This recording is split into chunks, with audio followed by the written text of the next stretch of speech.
Smidges, it's been a day. I'm tired.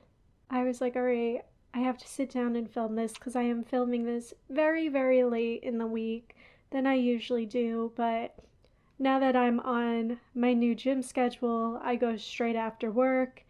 And it's not just me lifting weights, it's me taking classes. So rather than being at the gym for an hour, suddenly I'm there for over 2 hours. And then by the time you get home, you're like, okay, I'm gonna go to bed. And that's my night. So I haven't really had a chance to film this. Not only did I have this crazy day, I also had a crazy couple weeks, which I did warn you guys about in the last episode. And I told you I was gonna wait. That way I could kind of marinate in it and then speak to you in this episode. So, for my past couple weeks, Thursday, Molly had a birthday party, and then on Friday, I went to this show called Be Our Guest, and it was at the House of Independence, and basically, they play all Disney music, a bunch of throwbacks and everything. So then that was my Friday night, and then Saturday, I had a date with my boyfriend. I don't know why I refer to him as my boyfriend. I could probably just say Kyle now because I feel like you all know who he is. I've had him on, I talk about him all the time. So we went on a date. We went on a sunset dinner cruise. And though we couldn't really see the sunset because it was a little cloudy that day, the food was still incredible. What I didn't know is they would also play music and have a dance floor and everything. I wasn't expecting that. And then, though we didn't get to see the sunset, we did see the moon rising, and that was insane. The moon turned from this bright pink to orange to yellow to almost white, and we got to see it rise and go through the clouds, and it was a full moon that night, so it was very pretty.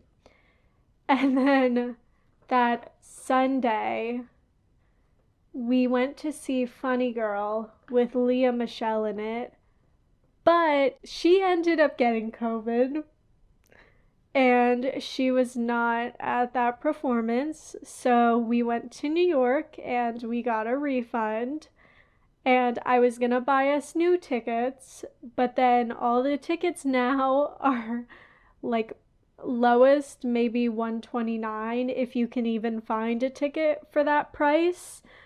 Now they're all in like the 400s, 500s, 700s, and I'm very upset. I want to see her, of course, and I was even thinking maybe I could buy a ticket for November or something at a low cost, but what if she's not there in November? Or what if something else comes up and I have to do another refund? And it's like, how many refunds am I going to do until I can see her? So I'm a little heartbroken and I'm not sure what my next move is. It's if I want to chance it or if I just want to give up. I don't know. I genuinely do not know.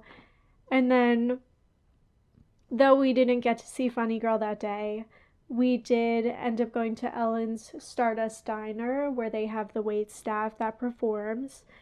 And Kyle has never been there. And I don't think my dad or my sister had been. So it was still a fun trip, fun day regardless. And then the following week, Kyle and I ended up going on another date, and it was to take some things off our bucket list. So I don't know if told you guys this, but for our 1 year anniversary, I made him a bucket list, and it's our bucket list, and it's a bunch of little things that I want to do with him that I want to get done within the year that we're dating, and I'll probably make a new one like every year. But I had maybe 12 things on there, and right now we only have one left. Some examples, there was The Wolf of Wall Street. I wanted us to go to Cuban Pete's in Montclair, the Montclair Art Museum, empanada or nada. So it was kind of a bunch of food places, and because we were in college at that point when I made it, I thought it would be the perfect time. And then now that we're not in college and we're back more central Jersey, we have to drive up there to do these things. So it backfired in a way, but it's still nice because we got to experience all those things. And then now I know for next time to do things that are closer to our homes where we will mostly be.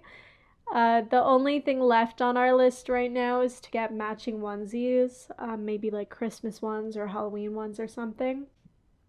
And the ones that we marked off, they were going to the Van Vleck House and Gardens.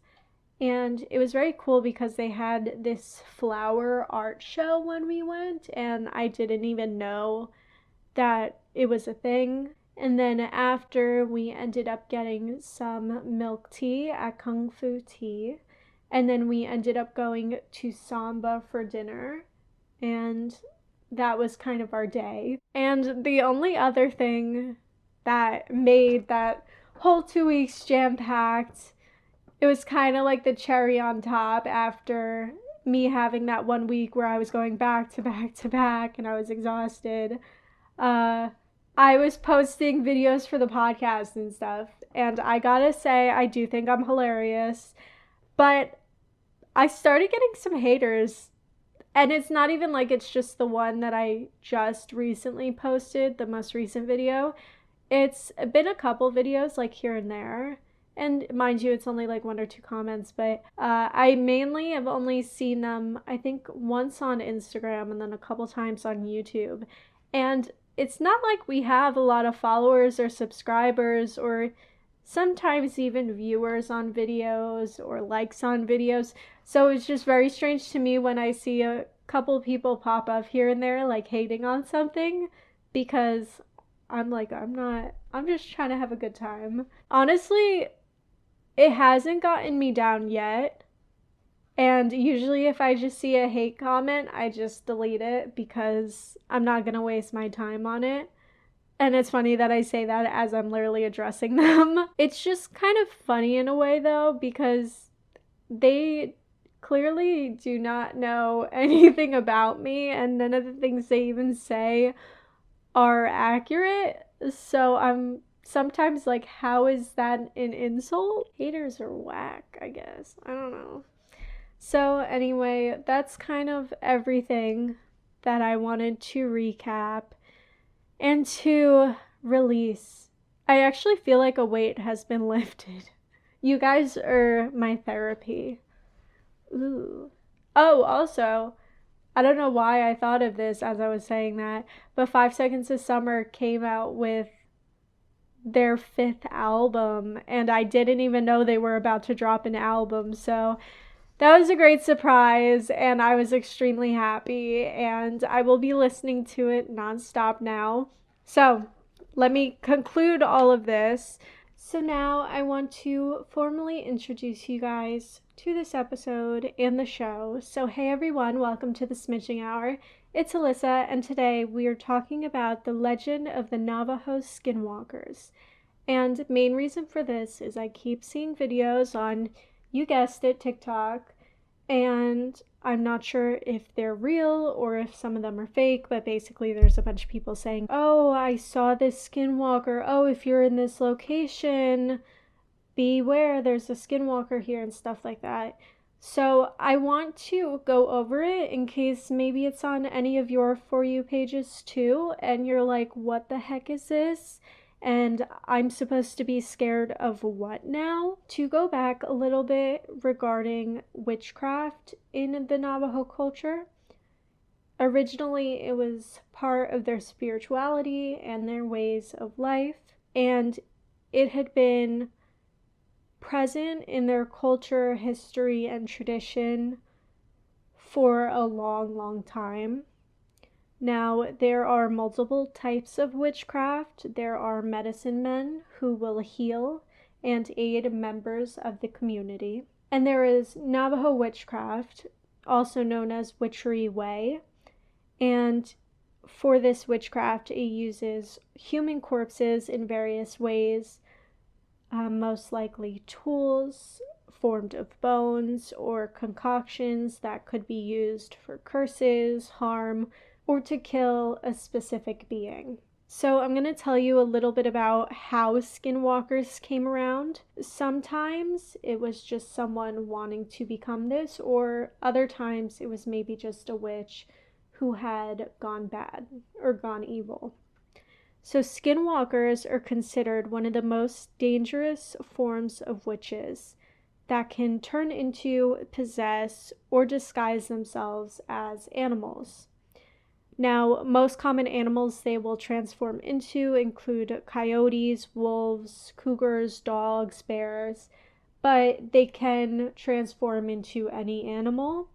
And also, some of them can become humans by locking eyes with the victim. Now, when they're animals, you can tell them apart from a real animal versus skinwalker because their eyes will be very, very human-like. And when light is shined on them, they turn red. And the interesting thing to me is I have blue eyes, so when you flash a light on them, my eyes turn red. I wasn't sure if it was the color or like pupil of their eye turning red or if there was like the entire eyeball. You know what I'm saying? And then for humans, when they are in human form, then they have more animal-like eyes. And some other abilities they have besides transforming themselves is they can read minds, they could control thoughts, behaviors, and they could also cause disease or illnesses. They can destroy property, and they can even control death. They can control creatures of the night, like owls and such, to make them do their so-called bidding. And some are even able to call upon spirits of the dead and reanimate corpses to attack their victim or attack their enemy. They also have the ability to run faster than a car and can jump from very high places, like cliffs and stuff. I don't know why, but every time I hear stuff like this, I just go straight to Twilight because these are some things that are similar. Edward in that spider monkey scene where Bella's on his back and he's jumping off trees, climbing up trees, jumping off cliffs, like jumping off rocks, like doing all these things. That's just immediately what my head goes to. And they are considered impossible to catch because of this. And they do leave tracks that are larger than any of those of an animal. Now, because it says that, I'm not sure if it's referring to still animal-like footprints or just giant human footprints. Because if that's the case, is this where the idea of Bigfoot is coming from? We see a giant footprint and we're thinking it's Bigfoot, and little do you know it's a skinwalker. Like, is that a possibility? And then they do live on unexpired lives of their victims and must continue to kill, or they will die. So is that the only way to kill them? We're going to find out in a second. So I don't encourage this at all. I'm just saying this for educational purposes. In order to become a skinwalker, you must be initiated into a secret society. And in order to acquire the ability to shapeshift, you must kill a close family member. And the society itself, this secret society, is mainly men, but there also are some women in it.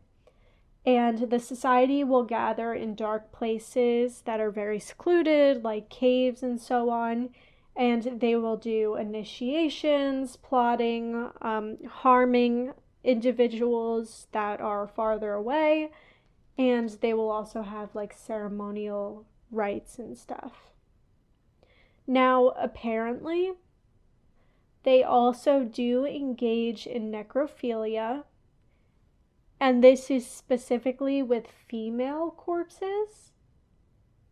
So, while doing this, also, they do dabble in cannibalism, incest, and grave robberies. And during gatherings, they are usually in animal form, or they are naked but adorned with beaded jewelry or maybe ceremonial paint for whatever event it is. And the leader is usually an old man who has lived a long life as a skinwalker. Now, it's interesting to me because for having a secret society, they do show off if they are a skinwalker by wearing the skins, skulls, or even antlers of the animals that they had transformed into. Now, because skinwalkers aren't accepted in the Navajo community, the Navajo consider it taboo for members to wear the pelt of a predatory animal, although there is a couple exceptions, such as sheepskin, leather, or even buckskin. Now, a little history with the Navajo. In 1864, the U.S. Army had expelled them from their land and ended up forcing them to march to New Mexico. And during those times, a lot of people blamed the struggles that they had gone through and experienced on skinwalkers. And at the time, it was believed that a lot of tribe members ended up turning into skinwalkers so they could shapeshift and kind of get an escape from the struggles they were going through. And then 4 years later, the US government realized that they did make a mistake and they allowed the Navajo to return to their homeland. And when they returned home, accusations of witchcraft and hunting on the skinwalkers began. Now, during this time, someone found a collection of witch artifacts that were wrapped in a copy of the Treaty of 1868.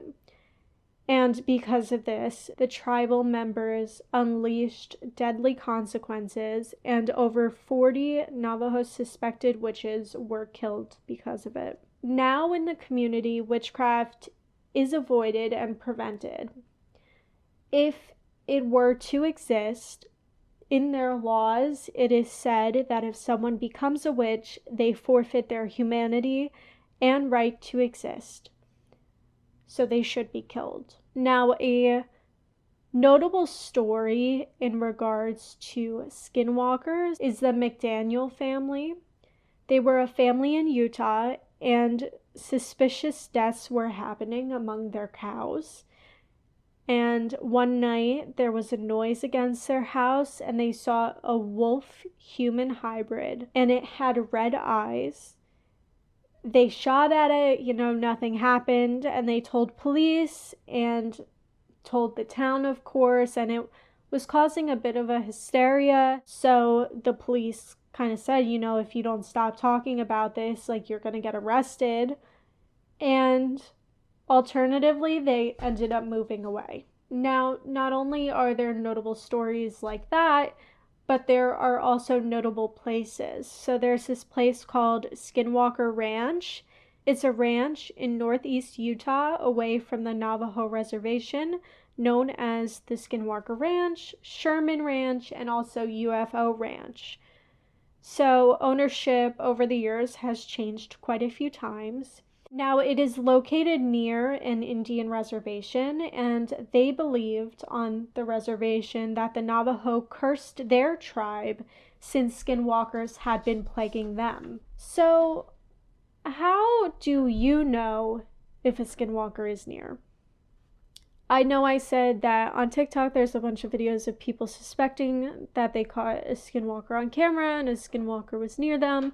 Again, I don't know if it's real or fake, which is why I just want to educate you guys on things to be wary for, to potentially save you if you happen upon a skinwalker. So if you hear sounds around your home, maybe knocking on windows, banging on walls, even maybe a sound on your roof, you could also catch some maybe peering through your window, or there's even some that will appear in front of a vehicle trying to cause an accident, so you'll have no choice but to stop, and they can do whatever they want. So those are a couple things to be weary of, just keep an eye out. And also, if you do happen upon a skinwalker and you need to get down to business, this is how to kill a skinwalker. Now, you do need assistance of a powerful shaman who knows spells and rituals that can turn the skinwalker's evil back upon itself. Now, if you don't have a shaman on deck, you could also try to shoot the creature multiple times with bullets that are laced in white ash, but it has to hit like the neck or head. This reminded me of Vampire Diaries with the original family, like Klaus Michelson, Rebecca Michelson, all of them, Elijah, Cole. Who else was there? I don't need to list all of them. I just wanted to prove that I could. Anyway, it reminds me of that because they had to be stabbed with, I think, a white oak, and the only way they would die if it stayed in them, And also at one point they dipped a dagger in white oak or something like that. But unfortunately, guys, I know I'm telling you this to potentially save you if this does occur. I also want to note that they are hard to kill, and attempts at killing them have usually been unsuccessful. But I believe in my smitches, so screw the statistics. You are not included in them. You are powerful smitches. Thank you very much. So, my main thought with skinwalkers is why? What do you get out of it, I was thinking you get this eternal life or something, but you have to keep killing people in order to live. Like, where's the fun in that? I don't see why anyone would want it, I just think that these are evil people that just enjoy killing or torturing people just for fun. They're like, what else do I gotta do with my time? My life kinda sucks, you know what? I'll make other people's lives suck too. I kinda guess that's just their whole premise. I don't like it. I don't like it. And I feel bad for them. I do. Because they got nothing better to do, They got nothing better to do, so they resulted in a skinwalker. It's kind of sad. So that's all I have. And now, before we close out the episode, as we usually do, we are getting into our nebula check. Nebula check. Nebula check. Killed it. So, focus of the week, we have some self-realization.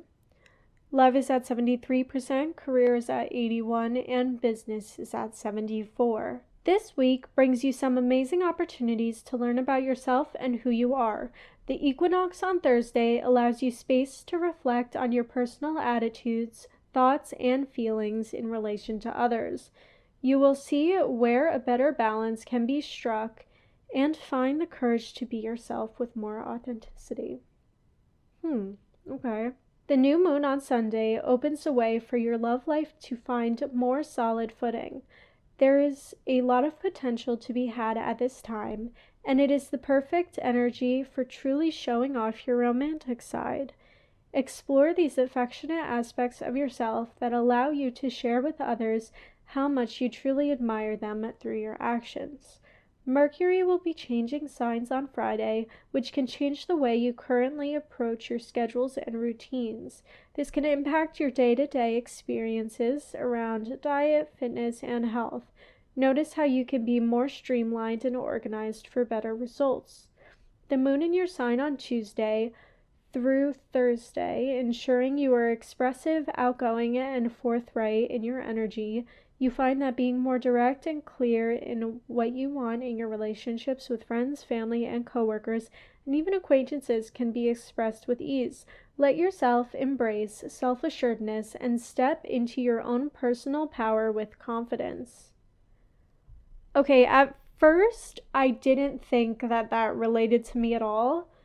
But then I thought of it more with my work life because it was saying about coworkers and stuff. This week, someone had joined our team at work, and I have been the one training them, so I feel like I've taken that leadership role and I've taken on a lot of confidence in training them.